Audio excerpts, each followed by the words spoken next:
पत्रकार परिषद बोलवली होती. काय नियोजन होतं पत्रकार परिषदेचं? Indian medical association Chhatrapati Sambhajinagar शाखेतर्फे आपण यावर्षी वैद्यकीय साहित्य संस्कृती संमेलन घेत आहोत. हे 2 दिवसीय मोठे संमेलन आहे. 14 आणि 15 फेब्रुवारी म्हणजे शनिवार आणि रविवार 2 दिवस हे चालेल. मंथन हॉल MIT इथे आपण घेणार आहोत. त्याची कॅपॅसिटी 1000 म्हणजे 1000 प्रेक्षक बसण्याची आहे. याच्यामध्ये आपण 2 दिवस पहिल्या दिवशी सगळ्यात सुरुवातीला जे आहे ते विद्यार्थ्यांसाठी आपण 3 स्पर्धा छत्रपती संभाजीनगर शाळेमध्ये आपण आयोजित केलेल्या आहेत.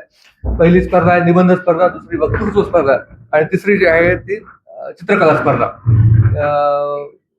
ह्या स्पर्धांमधील जे विनर्स असतील, या स्पर्धेमधील जे प्रत्येक शाळेमधून जे 2 विनर्स असतील ते आपण त्यांना आपण तिथे बोलून त्यांचं जिल्हाधिकारी श्री दिलीप स्वामी यांच्या हस्ते आपण त्याचा सत्कार करणार आहोत.